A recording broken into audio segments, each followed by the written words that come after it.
What up, Pittsburgh Steelers fans? Matty P here. A video. It's been a little while. I've been sick. I've been traveling the USA, but I'm in the USA. It is awesome to be in the country that the Pittsburgh Steelers come from. Can't wait to go to the game week 3.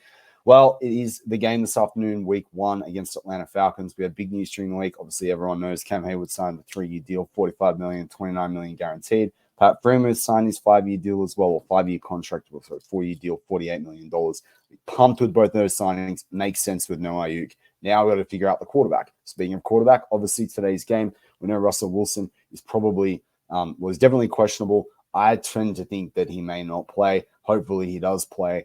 If not, they'll go to Fields. And as Steelers fans, we get an early look at Fields. I still think Russ is the starter going through the first half of the season, and nothing really changes that. But it's going to be really important. What is interesting, though, in today's game is going to be the receivers. Now, this is a big thing for the Steelers. They didn't go out and make a move. They kept with what they knew. They kept with what they were happy with. But the problem with that is that Roman Wilson's out today. A guy they invested a key draft pick in is out today. We've got a guy there that we were really high on, came out from Michigan last year in the draft process. So that him being out is difficult.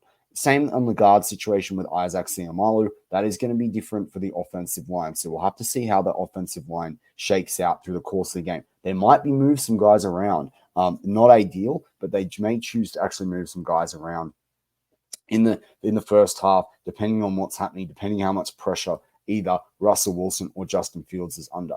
The problem that I think links between, or if Justin Fields, yeah. But the problem that I see is that when you've got Russell Wilson and you've got Justin Fields and you've got a fresh offensive line, you're going to have Justin Fields be forced to probably run the football more because of how he's still getting used to the passing game. So it's quite nuanced that not only are we having a potential change at quarterback, we do have that potential change at guard as well. But the key thing is they're going to into Atlanta, a place they know well from a preseason game last year and then the previous year before, having the game there. Actually, I've got that back to front. So that's the other plus too. At least they know where they're going in there. Obviously, they've also got Arthur Smith as offensive coordinator. He obviously was the head coach there. So they're in a familiar environment. They're in an indoor stadium. That bodes well as well. But what it's really going to be about is how they get that run game going, how they have diversity in the play, and making sure that the defense shuts the Atlanta Falcons down. That is going to be super key to winning this game against the Atlanta Falcons, walking away with a 1-0 start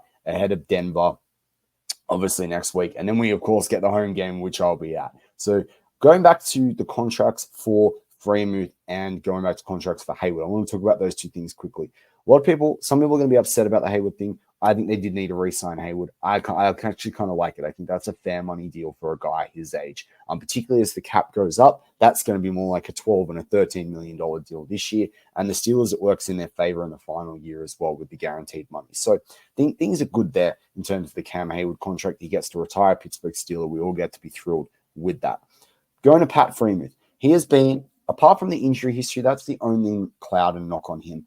But and that's probably what stopped him being a top 5 tight end in this league in terms of production, not necessarily the play on the field. In the games he plays, he can be a top 5 tight end on the field. The other thing, though, is the quarterback. He's not really had a concrete quarterback since Ben left, and he got the end of Ben. You kind of think, imagine if he had Ben in his prime. So that's the other thing is the Steelers slowly figure out, and it does feel like it's going to be slowly unless Russell Wilson actually takes off if he doesn't play this week in the next few weeks. It's going to be about, for Freiermuth, is going to be, his career is a little bit dependent on the production around how the quarterback is going. That's obviously any player that's a receiving target. So from my perspective, it was a good deal. You keep a veteran guy in that leadership.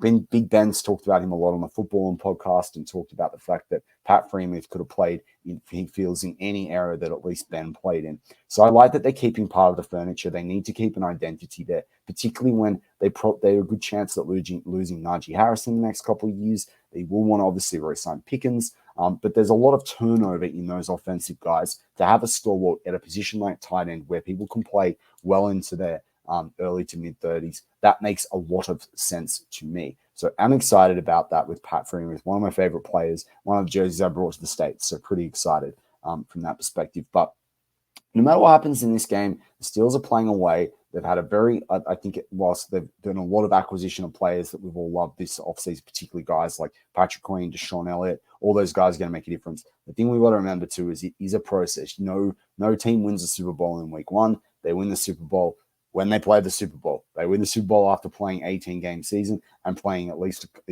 3 games or 2 games at least in the playoffs. So from that perspective, we've just got to remember it is a process. It's not going to be perfect week 1, and if it was perfect week 1, it doesn't mean it's going to be perfect at the end of the season. But I'm Matty P with another episode of Steelers Touchdown Under. Hit like, hit the subscribe button if you're not a subscriber, and we will see how the Steelers go in today's game against the Atlanta Falcons.